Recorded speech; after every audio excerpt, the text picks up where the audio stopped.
Welcome friends. இன்றைக்கி நம்ம என்ன பார்க்க போகிறோம்னா ஆப்ரேட்டிங் சிஸ்டம் பற்றி இந்த டாபிக் பார்க்கலாம். ஃபர்ஸ்ட் ஆஃப் ஆல் ஆப்ரேட்டிங் சிஸ்டம்னா என்ன அப்படின்னு பார்க்கலாம்.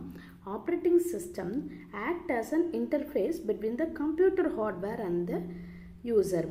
இன்டர்ஃபேஸ் அப்படின்னா நடுவில் அர்த்தம்.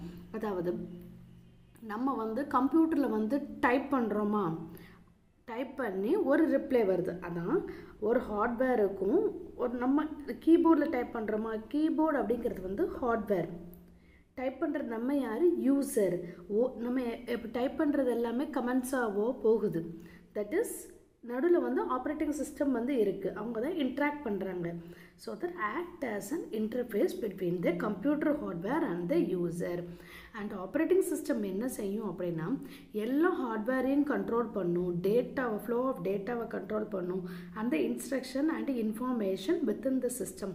அந்த சிஸ்டத்தில் உள்ள எல்லா ஹார்ட்வேரையும் டேட்டா, எந்த டேட்டாலாம் இன் ஆகுது அவுட் ஆகுது, அந்த இன்ஸ்ட்ரக்ஷன் இன்ஃபர்மேஷன் எல்லாத்தையுமே கண்ட்ரோல் பண்ணுறது ஓஎஸ் தான்.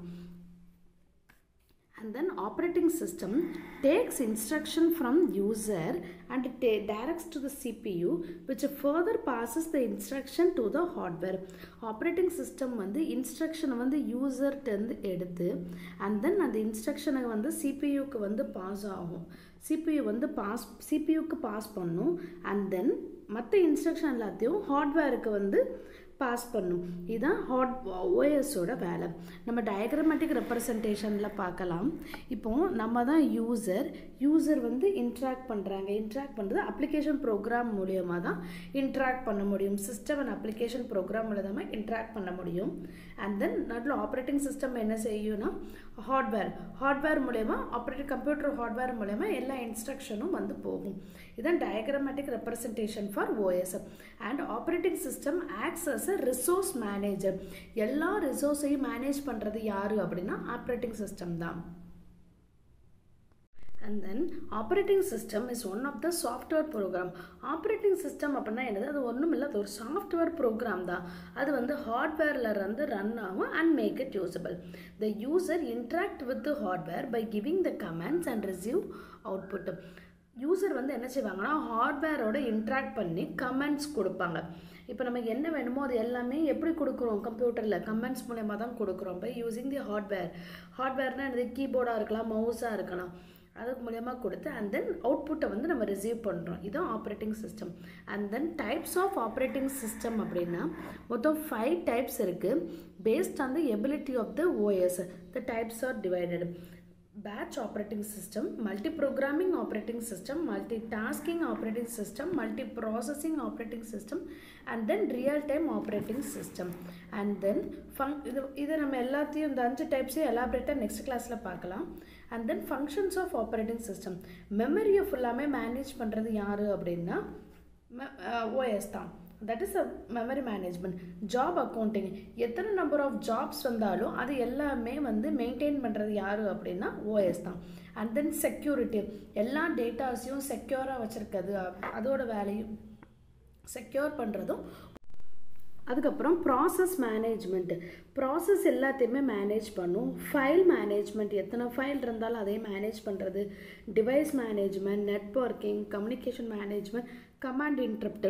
These are the functions. இதெல்லாம் ஃபங்க்ஷன்ஸ், ஓஎஸோட ஃபங்க்ஷன்ஸ். And operating system interface between the user and the machine அப்படின்னு நம்ம சொல்லியாச்சு. யூசர் அண்ட் மேலே ஹார்ட்வேர்னு சொல்லலாம். The interface may be graphical user interface in which a user click on the screen element. நம்ம சம்டைம்ஸ் அந்த ஒரு ஸ்க்ரீன் கம்ப்யூட்டரில் உள்ள ஸ்க்ரீனை கிளிக் பண்ணுறோமா, இதுக்கு பேர் கிராஃபிக்கல் யூசர் இன்டர்ஃபேஸ். இது இப்படி நம்ம இன்ட்ராக்ட் பண்ணுறதுக்கு பேர் கிராஃபிக்கல் யூசர் இன்டர்ஃபேஸ். ஸ்க்ரீனை கிளிக் பண்ணுறது அதான் in which user click on the screen element to interact with operating system. நம்ம ஸ்க்ரீனை கிளிக் பண்ணுறது எதுக்காக அப்படின்னா நம்ம ஆப்ரேட்டிங் சிஸ்டத்தோடு இன்ட்ராக்ட் பண்ணுறதுக்கு. அப்படி இல்லை அப்படின்னா நம்ம கமெண்ட் கொடுக்கலாம். கீபோர்ட் மூலயமா கமெண்ட் கொடுக்கறது கமெண்ட் லைன் இன்டர்ஃபேஸ் அப்படின்னு சொல்கிறாங்க.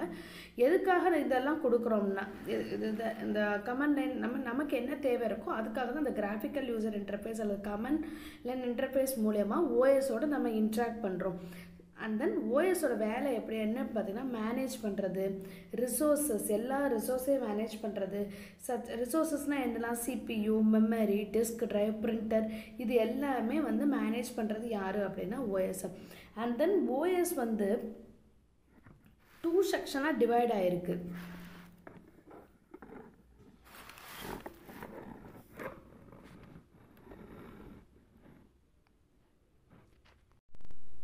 And then OS is logically divided into 2 sections. OS is logically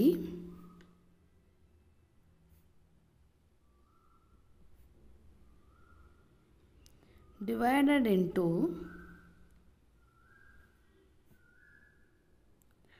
2 sections.